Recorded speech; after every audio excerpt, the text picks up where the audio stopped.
¿Qué tal? ¿Cómo le va? ¿Cómo le va? Muy buenas noches. Muy buenas noches. Qué bueno que está con nosotros. Gracias. Bienvenido a una emisión más de Guay. Me da gusto saludarle. Soy Enrique Lascano y le saludo como siempre en nombre de todos mis compañeros de este equipo de trabajo. Hoy tenemos un programa que le va a gustar. Hola Gris, ¿cómo estás? Saludos a mi compañera. Mire, ¿le gusta a usted el cine? Bueno, hoy vamos a tener una charla con una crítica, escritora, analista, una mujer que ha hecho todo en el cine de veras, la maestra Anhalt, y vamos a hablar de algunos de sus libros, un libro que le llevó 10 años hacer, un libro precioso sobre cine. Vamos a hablar sobre cine. Vamos a hablar también sobre el Día Mundial de la Vida Silvestre. Vamos a tener una entrevista también. Y por supuesto, pues tendremos reportajes, tendremos notas. Quédese con nosotros durante los próximos 58 minutos. Vamos a tomarle juntos el pulso a México y al mundo en estos temas. Aquí comenzamos.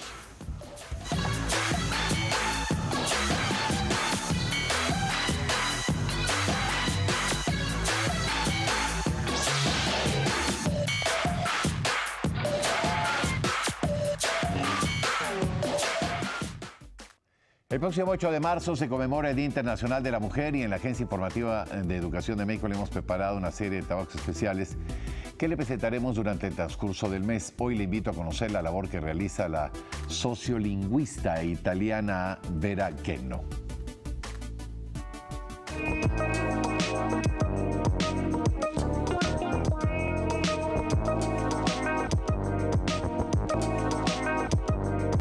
Non è tantissimo tempo che mi sono resa conto del fatto di avere dei limiti o dei vantaggi per il fatto di essere donna. Ella es Vera Genno, reconocida sociolingüista italiana empoderada de la palabra. Ho dovuto diventare grande, adulta, per sentire che ci sono delle differenze, soprattutto nel mondo del lavoro, nell'approccio con la donna, la femmina.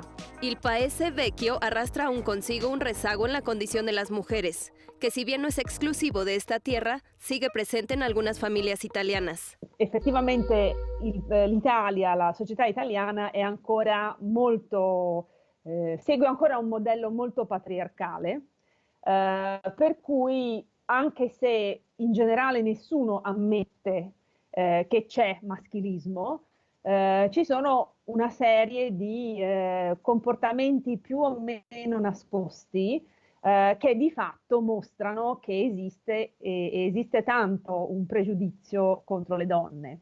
Una barrera social, cultural y psicológica que en Italia se ha bautizado como soffitto de cristallo, un techo de cristal aparentemente invisible que impide a las mujeres acceder a las mejores posiciones en la carrera académica a pesar de su preparación. Col passare del tempo mi sono resa conto che donne in posti di alto profilo in realtà ce ne sono poche e secondo me lei deve faticare a essere donna, no?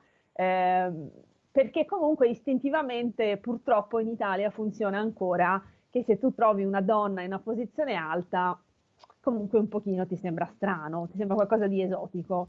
Habría que observar el organigrama de las instituciones para darse cuenta, de acuerdo con Vera, de cuántas son aquellas que realmente comandan. Ci sono tante donne, ma quante sono presidi, rettrici, no? In posizioni veramente di rilievo? De acuerdo con datos del Consejo Europeo de Investigación, 70% de las mujeres en la academia son investigadoras y solo 10% son profesoras ordinarias, el eslabón más alto en la tabla de posiciones académicas. La lengua misma se resiste a diversificar e incluir, a través de los propios individuos, vehículos de su expresión. Quando Angela Merkel è salita, no, al potere, senza nessun problema i tedeschi hanno adottato Bundeskanzlerin, no? Cioè la forma femminile di Bundeskanzler. Questo proprio in Italia non è successo così, cioè noi oggi abbiamo la ministra, la sindaca, l'assessora, ma tutte le volte che tu usi uno di questi femminili c'è qualcuno che si arrabbia, si offende, dice che sono cacofonici, dice che non fanno parte della lingua italiana, eccetera, eccetera. Ora, può sembrare una piccola cosa, però ricordiamo che la lingua descrive una realtà. Una realidad que expresa la dificultad aún existente de adoptar el lenguaje femenino en el ámbito profesional y a la resistencia a la propia evolución del rol de la mujer en la sociedad. Esta realidad y la lengua coexisten en una relación bidireccional. Se nella lingua adesso si usano dei femminili che prima non si usavano, è conseguenza del fatto che nella realtà ci sono donne in posizioni in cui prima non c'erano. La lengua se adapta a la realidad, pero también sucede al inverso. Al usar ciertas palabras en lugar de otras, se compone una visión distinta de la realidad. En la medida en la que se usa el femenino, en el sentido de convertirse en la norma, el rol de la mujer en la sociedad se concibe en consecuencia con mayor naturalidad. Es también a través de la lengua misma y del estudio de esta que Vera, como profesional y como mujer, aporta a la sociedad. Este lunes, durante su conferencia matutina, el presidente López Obrador destacó los beneficios que se obtienen al practicar algún deporte. De igual forma, dio a conocer la inversión que se destinará principalmente a 3 disciplinas. Vea usted. Son en total 500 millones, pero no todo es béisbol. La mayoría sí es béisbol. Pero está para la caminata y para el boxeo.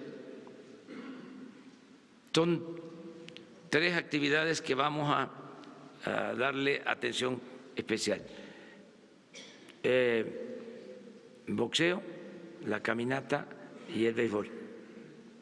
Aparte del presupuesto que se destina a todos los deportes.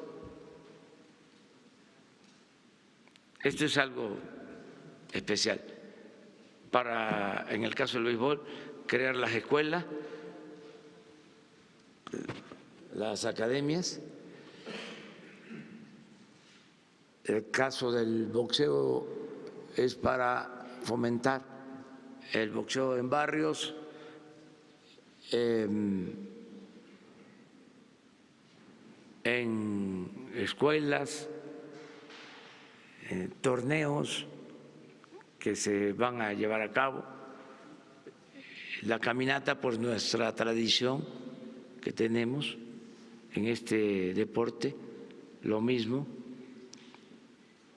Y también el fútbol y el básquetbol y todos los deportes. Bueno, en el Senado de la República concluyeron los foros de consulta para analizar la propuesta de reforma constitucional en materia educativa. Durante la última sesión, docentes y alumnos presentaron iniciativas para fortalecer los diferentes niveles educativos.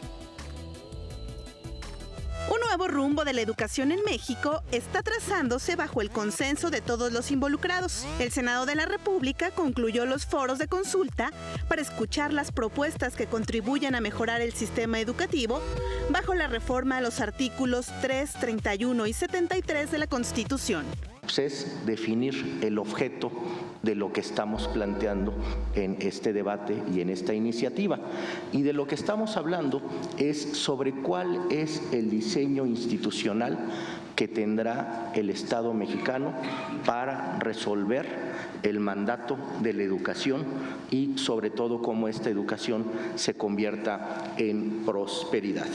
En la última sesión de Parlamento Abierto convocado por las Comisiones Unidas de Educación y Puntos Constitucionales, se escuchó a maestros y alumnos que presentaron iniciativas para reforzar la educación inicial, ampliar los servicios en preescolar y mejorar la educación básica, además de fortalecer la educación media superior y hacer valer la propuesta presidencial de garantizar el acceso de los jóvenes a las universidades.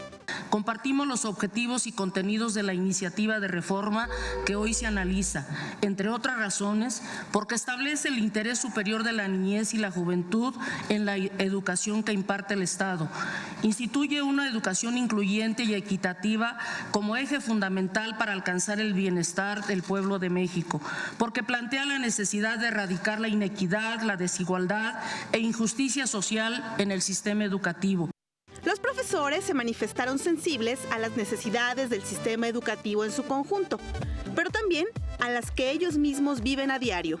Si la educación debe ser integral, debe ser humanista, científica y formativa, proponemos que la evaluación también debe ser procesual, humanista, contextual y formativa a todos los componentes del sistema educativo nacional, no solo de los maestros y de los alumnos.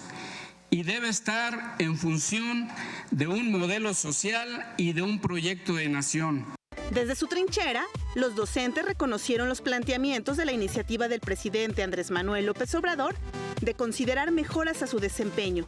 En el caso del Colegio Nacional de Educación Profesional Técnica, el CONALEP, levantaron la voz. El CONALEP ha tenido una importancia trascendental en la formación de los alumnos. Ha tenido modificaciones en el sistema educativo, pero se ha perdido algo muy importante que conforma el binomio educativo, que es el docente. Y esto, de alguna forma, tendrán que ser insertadas esta figura en las leyes laborales, donde tengamos esa seguridad de poder fortalecer a este subsistema. Temas como la equidad y la inclusión también fueron expuestos por los ponentes en la Cámara Alta al destacar la necesidad de la equidad de género para las estudiantes y las mismas profesoras. La intención del objetivo es precisamente promover la institucionalización de la política transversal con perspectiva de género en el sistema educativo, bajo los principios de los derechos humanos, la no discriminación, prevención de violencia y sobre todo la reducción de las brechas de desigualdad de género para impulsar no solamente el empoderamiento de las mujeres, sino también el empoderamiento de otros sectores históricamente desfavorecidos como los pueblos originarios de México. Este ejercicio se suma al que previamente se realizó en la Cámara de Diputados, donde actualmente se conforma el dictamen que establezca un nuevo diseño constitucional para el sistema educativo en México.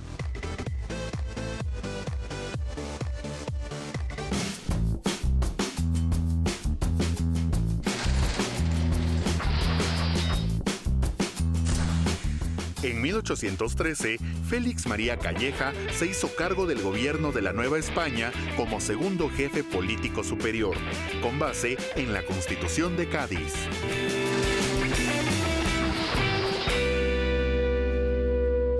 El ABC de la convivencia escolar, autoconocimiento. Se trata del proceso de reflexión que todos podemos realizar para reconocernos como individuos únicos, con cualidades y áreas de oportunidad. Al construir nuestra identidad personal, es necesario que respetemos y aceptemos a los demás en su forma de ser. Las diferencias nos enriquecen.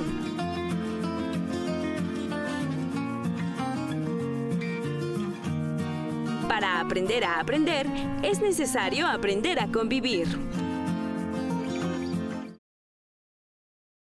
Promover la inclusión de los jóvenes en la educación superior es una prioridad.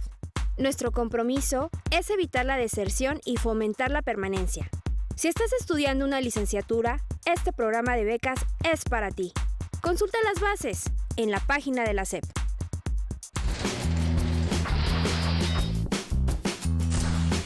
En 1493, el explorador Cristóbal Colón llega a Lisboa a bordo de su barco La Niña, después del primer viaje al Nuevo Mundo.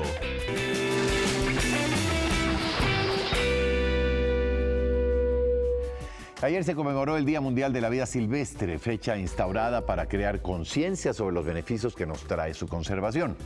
Para conocer más sobre la importancia de este día, le hemos preparado el siguiente trabajo especial. Vea usted. Los animales salvajes están perdiendo sus territorios en las montañas, en los bosques, ríos y mares. Según la Sociedad Zoológica de Londres, la contaminación, la sobreexplotación y el calentamiento global son algunos de los factores determinantes para que el número de animales que viven en la Tierra esté en camino de disminuir 2/3 para el año 2020. Y no solo los animales corren peligro. La ONU registró que en las pasadas 4 décadas, el planeta ha perdido cerca del 50% de su vegetación. Esto representa una clara amenaza para la vida silvestre del planeta. Por eso, cada 3 de marzo se conmemora el Día Mundial de la Vida Silvestre, una jornada que recuerda la necesidad de luchar por todas las formas de flora y fauna. así como exigir medidas urgentes para su conservación. En los Objetivos de Desarrollo Sostenible de la Asamblea de la ONU, figura específicamente la meta de poner fin a la caza furtiva y el tráfico ilícito de especies protegidas de fauna y flora silvestres. Por eso es que en 2017 la ONU aprobó una serie de resoluciones para atacar el problema desde su raíz. Por otro lado, cada país lanza también iniciativas que contribuyan a la preservación del medio ambiente. En México existe el programa de áreas destinadas voluntariamente a la conservación. Se trata de sitios que destina una persona física, moral, comunidad o pueblo como área natural y que al gobierno le facilita una serie de blindajes para evitar la construcción de obras públicas, así como su certificación nacional. En 10 años, las ADBCs, como bien se conocen, han sido un instrumento valioso para los esfuerzos de conservación ambiental en México. A la fecha, hay 332 áreas certificadas, más de 490,000 hectáreas bajo este esquema de conservación en 24 estados de la República Mexicana y lo más importante, involucran a más de 84,000 personas de este país. Este tipo de iniciativas contribuye a la mitigación del cambio climático, regulación del clima, ayuda a mejorar la calidad del aire y del agua, además de proteger la dinámica de los ecosistemas, así como la conservación de especies de flora y fauna. En la Comisión Nacional hemos detectado una necesidad imperante de mejorar el manejo que se hace de las áreas naturales protegidas ya decretadas, las federales, y por otro lado, promover la conectividad y la representatividad de ecosistemas en México y especies a través de las ADBCs. Sin embargo, creemos que este instrumento tiene un potencial mucho mayor, por lo que nos hemos propuesto fortalecerlo de manera muy significativa en los próximos años.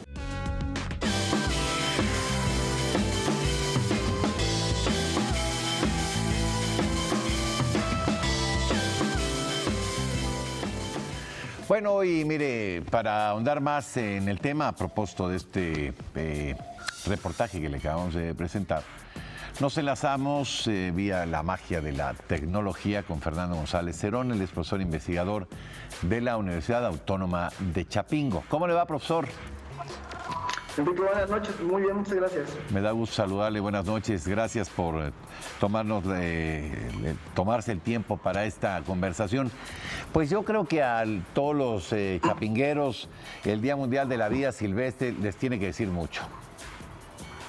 Sí, por supuesto. Es la base del material con el que trabajamos desde diferentes trincheras en esta universidad. Hay diferentes especialidades, diferentes ópticas, diferentes departamentos y sin embargo todos ellos convergen en la biodiversidad, sin duda. ¿Qué es hoy la vida? ¿Qué es hoy la vida silvestre, profesor? ¿Cómo tendríamos que entenderla? Porque, digo, cuando hablamos de Chapingo, ¿no? Es esta universidad pues que ha sacado algunos de los agrónomos o ingenieros forestales más importantes de la vida de este país. ¿Hasta dónde alcanza la visión de vida silvestre, profesor? Bueno, lo que te puedo comentar, Enrique, es que como personas, como seres humanos, debemos entender la vida silvestre y esto en el marco de la biodiversidad como el material que hace que este mundo exista, en primer lugar. Sí, es de ahí de donde podemos obtener los recursos naturales con los que podemos trabajar, con los que podemos generar alimento, que es uno de los objetivos principales que tenemos en la universidad dentro de la formación de recursos humanos, precisamente para la generación de alimentos. Me parece que esa es una de las misiones principales de la universidad y, como comento, todo esto tiene sobre base los recursos naturales y a su vez la biodiversidad. Se han perdido una gran cantidad de especies, profesor. ¿Cómo miran ustedes desde la academia este asunto? Sí, sin duda eso es un problema importante. Y no nada más especies silvestres, sino el material genético de especies domesticadas, como en el caso de las aves, que es la especie con la que yo trabajo. Estamos trabajando en un proyecto tratando de rescatar los recursos genéticos avícolas de México, precisamente bajo esa óptica.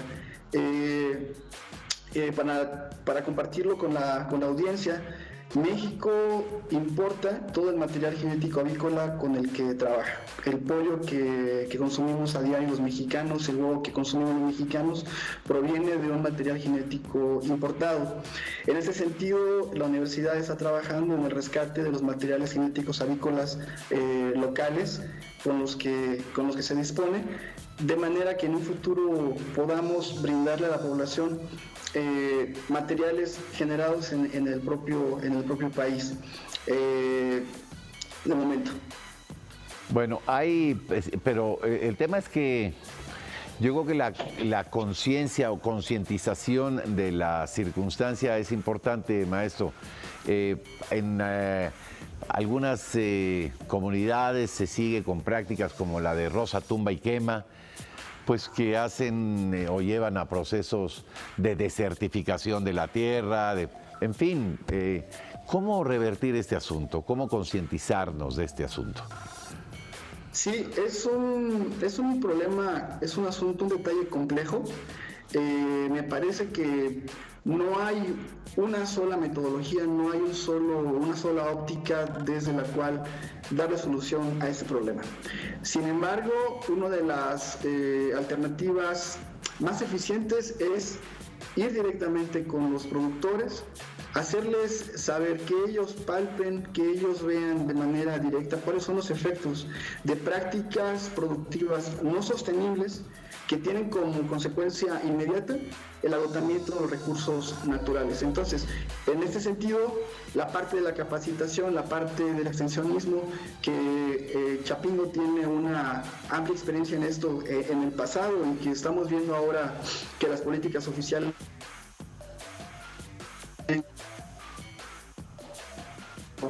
y en ese acompañamiento va la parte de la concientización del uso racional de los recursos, de manera que tengamos con qué producir en el futuro inmediato.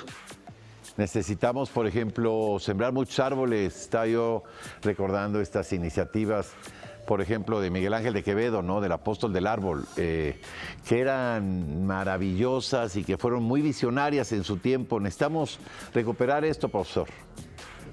Eso es correcto, o al menos yo coincido con tu punto de vista. Debería haber una legislación que nos obligara como habitantes urbanos, por ejemplo, a tener un árbol al frente de cada casa, ¿no? Por ejemplo, debería haber un programa dirigido hacia la implementación de programas forestales urbanos. El papel de los árboles es muy importante en la regulación de la temperatura, la humedad, en general en las condiciones ambientales de las ciudades, y parece que carecemos un poco de los tomadores de decisiones en ese sentido. Entonces, volviendo un poquito a la pregunta anterior, falta muchísimo diálogo directo con la población, con los productores y con los tomadores de decisiones, en el sentido de apostarle más a la parte de la recuperación de los recursos naturales.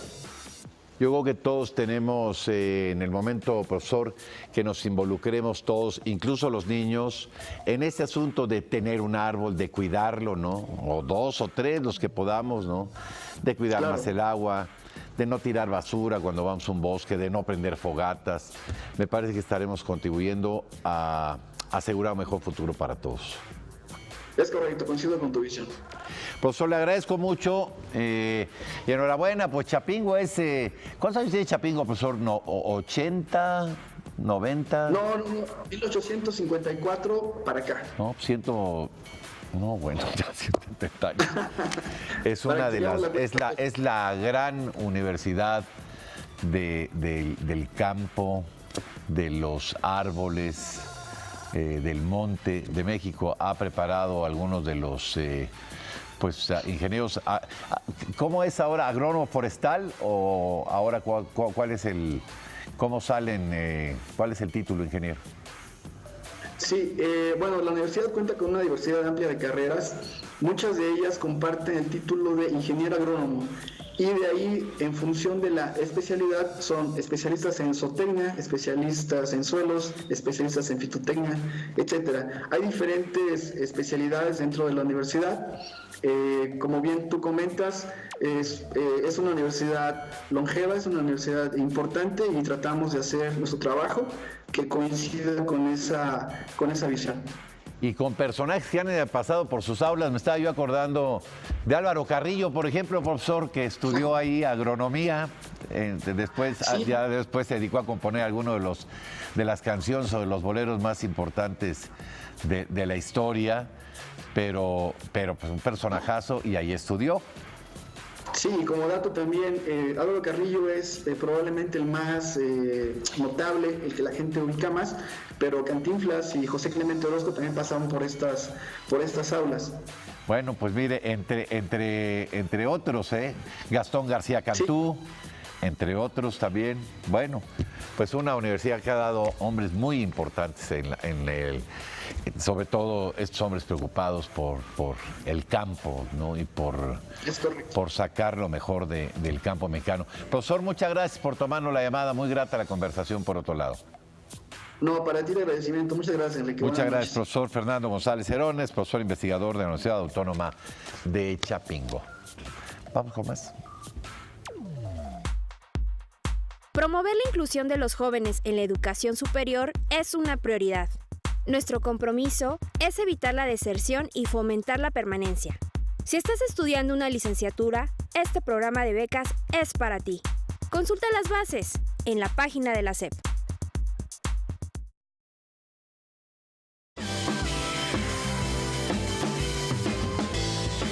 Mire, el cine es un mundo aparte, ¿no? La verdad es que ahora estamos muy encinados, si me permite el término, los mexicanos. Y bueno, natural, porque mexicanos, directores mexicanos, han tenido mucho éxito en este mundo que camina en paralelo con el mundo de la creación cinematográfica, que es el mundo de los reconocimientos, ¿no? Los festivales, el reconocimiento, sí, el Globo de Oro, en Berlín, en Cannes, la entrega del Oscar, y ahí los mexicanos, y ahora una película mexicana, han tenido mucho éxito. Revisar el cine desde muchas ópticas es un trabajo maravilloso, porque tiene que ver con muchas aristas, no solamente la dirección, el guión, la fotografía, la iluminación, la actuación. Hay 20 ópticas para mirar el quehacer o la creación del arte cinematográfico. Me da mucho gusto recibir a la maestra Neda G. de Anhalt. Ella es cuentista, ensayista, investigadora, maestra, traductora, crítica, escritora, muy, muy reconocida. Y hoy nos viene a platicar de uno de sus libros. No es el único que tiene. Y estoy hablando de este hermoso libro. Mira, acá lo tiene usted, que es más fácil. Bueno, para que vea usted el trabajo, nada más vea usted el trabajo, ¿no? Mira, bueno, aquí lo tenemos, ¿no? Maestra, ¿cómo le va? Bienvenida. Buenas noches. Un privilegio que esté con nosotros. Gracias. Muchas gracias. No, al contrario. ¿Qué ha significado este libro, maestra? Hay una cosa, yo pensé que iba a ser facilísimo porque pues no, todo... maestra, ya nomás ni para cargarlo está fácil. Sí. No, lo que pasa, sí, me lo querían hacer dividido, en varias partes, pero yo no quise porque cada vez que uno va a publicar un libro se demora, pues, años. Y sí, entonces dije, no, pues yo en el otro mundo no hay imprenta. No tengo la seguridad de que lo vaya a hacer, ¿verdad? Sí, entonces no, se va completo. ¿Cuánto le llevó? No, me llevó casi como 11 años. Y eso que estaba todo, pero es que habían cosas perdidas, sí, que ya no se podían recuperar. Y después metí inéditos y metí unos índices onomásticos. Ese está, pero yo metí otros como filmográficos, pues pensé que mucha gente no tiene computadora y que sería bueno tener los datos. pero después quité porque ya estaba aquello como haciéndose un elefante, ya, ¿quién me iba a publicar eso?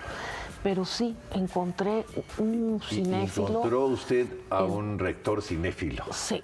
Sí, es una historia, digo, muy interesante, digo, pero todo fue gracias a así, como salen las cosas, una amiga en común, la arqueóloga Pilla Bartolomé, la esposa del gran escritor chapaneco de Ocosingo, Efraín Bartolomé, era amigo de Óscar Alejandro Figueroa, nos presentó.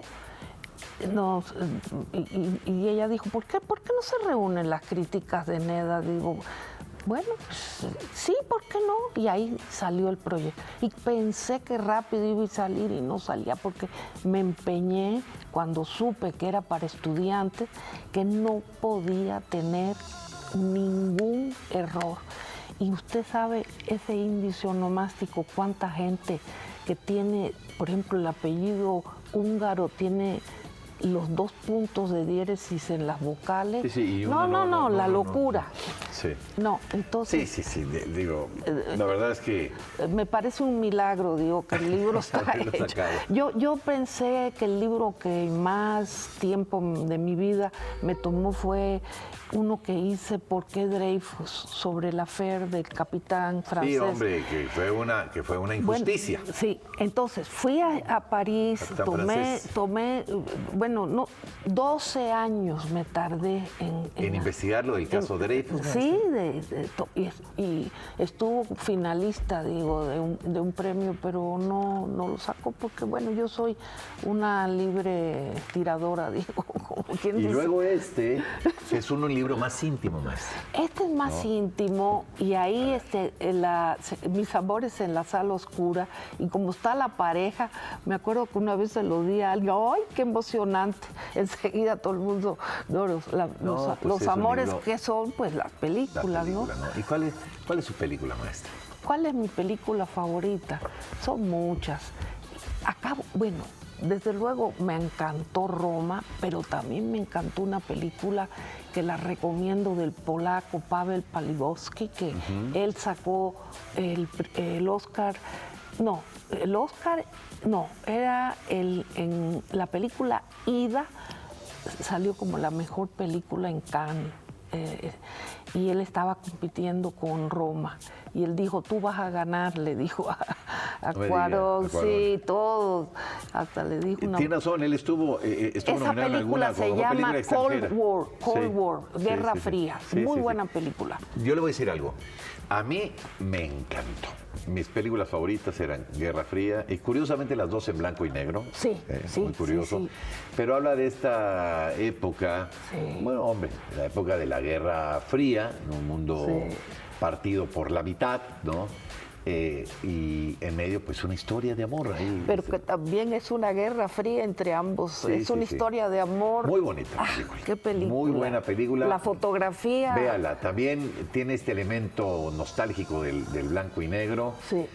Muy interesante. La verdad es que yo pensé, dije, si alguna le puede disputar a Cuarón la mejor película extranjera, es Guerra Fría. Pero él sabía, todo el mundo era una cosa, esa película, Roma ha hecho historia, digo, en cine mexicano, como El laberinto del fauno también. Sí. Con Del Toro. Y con Amores Perros y todas estas que... Sí, la verdad es que, maestra... en ese libro está retratado Iñárritu con el pelito negro tan jovencito. Sí, hombre, cuando se dedicaba incluso mucho a la radio también, hay que decirlo. Cuando dice usted un deseo llamado cine, ¿un deseo de qué, maestra? ¿De hacer cine, de hablar sobre cine, de ir al cine? De ver películas. Hay un dictum, una cosa que yo digo que el deseo deseado y deseante de ver películas no se sacia, siempre crece, porque lo necesitamos como para evitar de alguna manera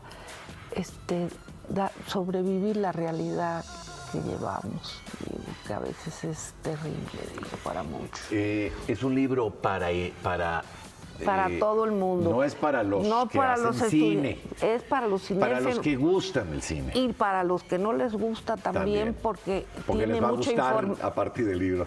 No, porque tiene mucha información, mucha relación con otros temas, porque tiene también, por ejemplo, uno de los capítulos que a mí me divirtió más fue hacer una serie de opiniones sobre el quehacer cinematográfico. Entonces tienes a un profesor, a un director iraní que no pone música y explica por qué no la pone, el otro que sí la pone, el otro que el sonido, que esto, cada quien va, y entonces es muy bueno, un pluralismo de opiniones y es muy interesante. Maestra, ¿dónde lo puede quien esté interesado en conocer más de un deseo llamado? Sí, hay un sitio web, hay un sitio. A ver si podemos ponerlo por ahí. Déjame decirle de cuántas páginas estamos hablando. Más de casi 650 páginas. Casi 650 páginas. Tiene 105 fotografías, 103 a colores y 102 en blanco y negro. Lo que sí sé es que la primera presentación la hice en el Fondo de Cultura Económica, que la que está en la Colonia Condesa, en Alfonso Reyes. En la librería Rosario Castellanos. Ándele. Y ahí sí debe haber algunos libros. Okay. El otro, el de Mis amores en la sala oscura, creo que está en el sótano. Pero la verdad, soy mala madre porque lanzo así el libro y ya no me preocupo y ya estoy preocupada por el otro. Digo. ¿Y ya está preocupada por el otro? Por el otro, por cualquier otro trabajo. ¿Qué viene después de esto, maestra? No, que viene ya un Ya descanso. 10 años ya fue mucho. No, ya. Sí, Este libro reúne casi 30 y pico de años de estar yendo al Festival de Cine de Nueva York, que no tiene premios, pero es un honor que la película sea elegida. Ahí estaba... ¿Es el de Tribeca o cuál, maestra? No, es el de NYFF, New York Film Festival. El otro es el de De Niro, ¿verdad? No, es el de Nueva York. Okay. Y ahí, por ejemplo, Gerardo Naranjo, que también otro director mexicano, que hizo Mis Bala y que hizo Voy a explotar. La película esa Voy a explotar se tuvo que pasar 2 veces para el público, para la prensa, porque era tanta la ganas de entrar. Tanto, digo, ¿cómo se llama? El interés por la película. Sí, bueno, es un lugar donde ya se dan a conocer muchísimos pues cineastas y tabaco, claro. Maestra, regáleme un comentario hacia el final de esta conversación. Bueno, yo le voy a decir algo. Dígale a la gente que vaya al cine, maestra. Es que sí, pero si el cine es maravilloso. Hay una cosa, hay cosas que suceden en la realidad y en el cine suceden otras cosas. Hay una película de Woody Allen que es La Rosa Púrpura del Cairo. Sí, que es maravilloso. Y es una cosa fantástica. Y ahí prueba verdaderamente. Hay la escena maravillosa, ¿se acuerda? Donde el héroe del cual se enamora tiene una vida tan desgraciada, la pobre Cecilia, con ese marido tan sinvergüenza, y entonces iba siempre todas las noches al cine, y el actor todo conmovido sale de la pantalla y todo, y entonces está caminando y una ¿cómo se llama? Prostituta, ¿no? Le dice, ven, y lo lleva a la casa de citas y todas están alborotadas porque es tan guapo, y entonces le ofrecen noches de placer y él dice, no, yo estoy enamorado de Cecilia. Y yo termino diciendo, pues no es el cine más maravilloso, digo, que la vida real. Maestra, ha sido un privilegio que haya venido a platicar con nosotros. Le agradezco mucho, le agradezco estos trabajos que ha hecho en beneficio de quien disfruta, gusta y trabaja en el cine. Muchas gracias. Gracias, al contrario, y que siga usted siendo tan productiva, maestra. Gracias, Enrique. Gracias, es un privilegio que haya estado gracias, con nosotros. Digo, Gracias, maestra. Contrario, por haberme invitado. Bueno, Buenas pues noches. la maestra Anjat, autora de estos libros, de Otto Más, y una de las críticas, una de las mujeres o de los personajes más involucrados en la industria del cine. No se vaya, continuamos con más. Y en el marco de la Feria Internacional del Libro del Palacio de Minería, el equipo editorial del Fondo de Cultura Económica dio a conocer su nuevo proyecto de publicaciones, del que destacó los 40.000 ejemplares de la colección Vientos del Pueblo. El Fondo de Cultura Económica presentó en la Feria Internacional del Libro del Palacio de Minería su plan de trabajo para generar una sociedad lectora.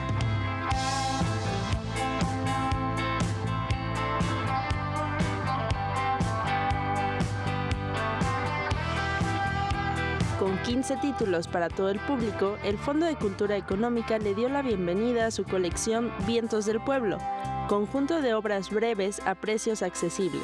Entre sus textos se encuentran Los Yanquis en México, de Guillermo Prieto, De Noche Vienes, de Elena Poniatowska, y Rikki-Tikki Tavi, de Rudyard Kipling. Además, cada libro será ilustrado por diferentes artistas como Rafael Barajas el Fisgón, Eco de la Garza, Jesús Helguera, César Silva, entre otros. Estas primeras 3 obras tendrán un precio entre los 11 y 20 pesos. Además, contarán con un tiraje inicial de 40.000 ejemplares. Cuya intención es llegar con estos precios hasta la última ranchería de este país. Que la economía, el precio de los libros no sea obstáculo para que alguien pueda comprarlos. Este proyecto literario tiene como propósito acercar la literatura, poesía, teatro, crónica y ensayo a todos los rincones del país, creando una república lectora enfocada principalmente en 4 temáticas específicas: literatura mexicana y universal, cuentos clásicos, relatos históricos y textos de divulgación científica. Van de las 16 páginas a las 60 páginas. Textos para acercar a nuevos lectores a este proyecto, a este gran proyecto que nos supera, que desde donde estamos nosotros estamos contribuyendo un poco, pero que lo que queremos es, y lo hemos insistido una y otra vez, formar una república de lectores. Para el segundo lanzamiento de la colección Vientos del Pueblo, se presentarán los libros La muerte tiene permiso, de Edmundo Valadez, Los convidados de agosto, de Rosario Castellanos, y un cuento de Navidad, de Emilio Carballido. Un pequeño fragmento del poema que inspira el nombre, que nos costó mucho trabajo elegirlo, pero que a la primera mención, en el primer momento en que se mencionó, dijimos, sí, este es el nombre de la colección. Y solo menciono 4 líneas de este gran poema que dice: vientos del pueblo me llevan, vientos del pueblo me arrastran, me esparcen el corazón y me aventan la garganta. Como parte de los cambios que habrá en el Fondo de Cultura Económica, la colección popular publicará testimonios literarios y periodísticos junto con obras de economía y ciencia ficción. Asimismo, la revista Tierra Adentro dejará en el pasado el texto impreso y recibirá con los brazos abiertos el formato digital, permitiendo que la inversión de recursos apoye en la promoción de los nuevos autores jóvenes, libros infantiles y juveniles y escritos en lenguas indígenas. Es una antología de poesía de poetas de 24 etnias distintas que han producido poesía a lo largo de 30 años, poemas que han sido publicados en hojarasca, de tal manera que va a haber un libro que recoge poemas en esas lenguas.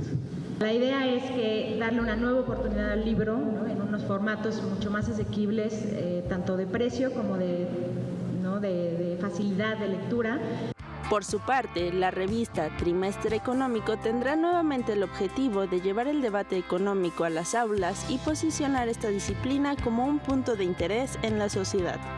Y lo que nosotros queremos con esa revista, aparte de este nuevo enfoque, y es lo que le pedimos a los directores que ahora van a tener en sus manos esta revista, también les pedimos que lleven el debate a los jóvenes, a las escuelas de economía, que los estudiantes de economía de todas las universidades de México estén esperando cada trimestre el nuevo número. A ver qué es lo que se está discutiendo, cómo, por qué. El Fondo de Cultura Económica busca convertirse en un espacio de democratización y escucha, haciendo a los lectores parte de su consejo editorial. Todos tenemos en la etapa formativa como lectores algunos libros que nos volaron las neuronas. Bueno, propónganlos.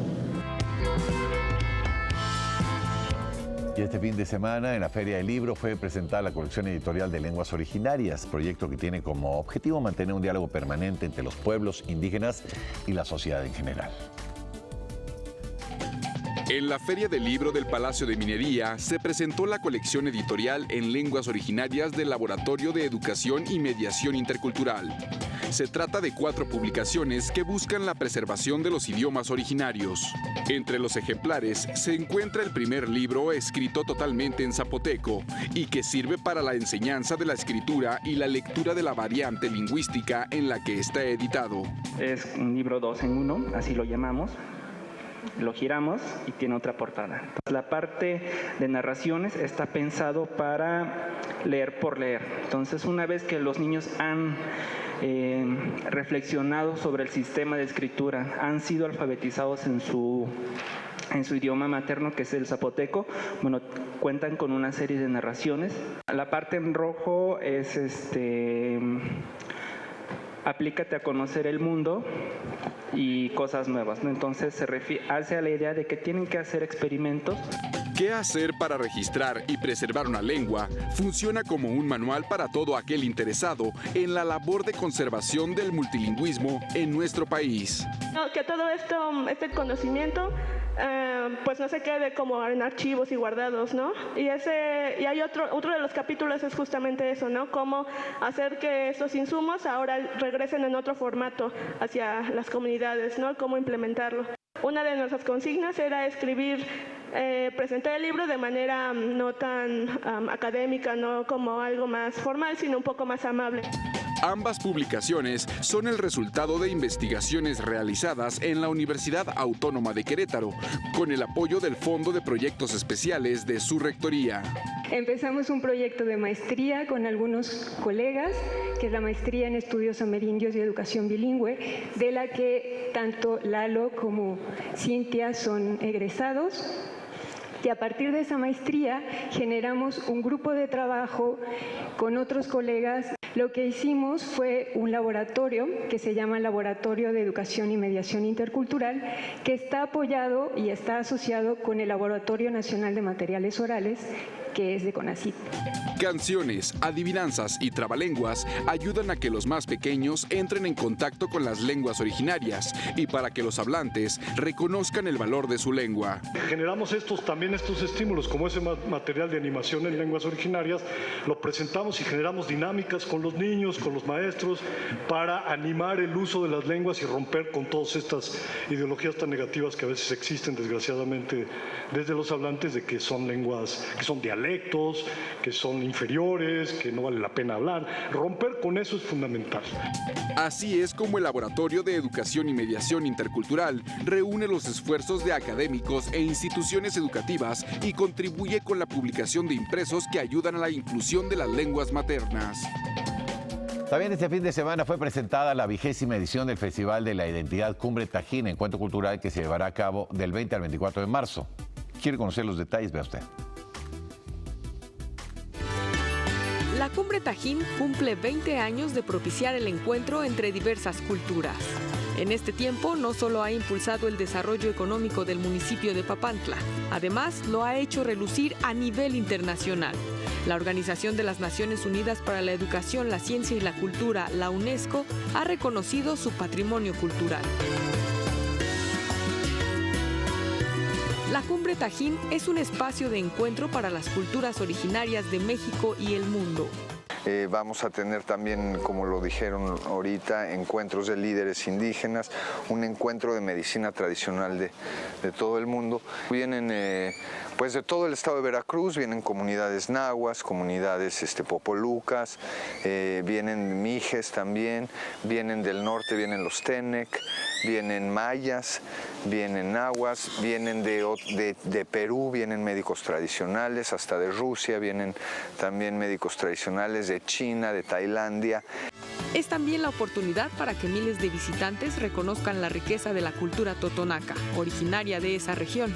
Nosotros somos los que preservamos, cuidamos el medio ambiente, le enseñamos a las otras personas pues las medidas que deben de tomar. Es en el momento en el que ellos participan como instructores, como talleristas de lo que han aprendido durante el año. Ahora ya no es todo un curso, ahora esto se maneja en forma de talleres. Aquí lo mismo viene la abuelita, que el punk, que el policía, que el funcionario, que la señora de la alta sociedad, que el campesino. Entonces, todo eso se crea una multiculturalidad extraordinaria, una pequeña muestra de lo diverso que es México, y una pequeña ciudad utopía también, donde las artes son las que rigen lo que va sucediendo. Entre encuentros magnos, talleres, conciertos y expresiones culturales, este año la Cumbre Tajín albergará más de 5,000 actividades a lo largo de 5 días. Otro espacio de diálogos por la paz. Vamos a tener también conversatorios durante la mañana y en la noche para ver el papel de los pueblos indígenas en esta cuarta transformación. Una gran novedad que es la realidad virtual. Esto pues no se podía hacer antes porque no era muy caro y muy difícil. Hoy hay grupos de jóvenes, en su mayoría los que vendrán indígenas, que han hecho ya películas, cortometrajes de realidad virtual. Es en el Parque Taquil-Sucut donde se realizan la mayoría de las actividades, y es ahí donde los abuelos del Consejo Totonaca, símbolos de sabiduría y guía del Totonacapan, dan la bienvenida a los visitantes. Les invitamos a todos los jóvenes para que vengan a ver nuestra cultura totonaca, nuestros saberes, nuestras tradiciones y costumbres. Nosotros estamos para recibirlos con los brazos abiertos. La Cumbre Tajín 2019 se realizará del 20 al 24 de marzo. Ya nos vamos, gracias por habernos acompañado. Fue muy interesante, ¿verdad? Espero que lo haya disfrutado. Lo espero el día de mañana, por supuesto, y lo espero y le hago la invitación en nombre de la Dirección General de Televisión Educativa, por supuesto de todos mis compañeros, Gris, gracias, y de un servidor para que el día de mañana nos volvamos a encontrar por este mismo espacio y a la misma hora de siempre. Gracias, pues. Por el demás, soy Enrique Lascano y en nombre de todos ellos, que tenga usted un muy venturoso principio de semana. Buenas noches.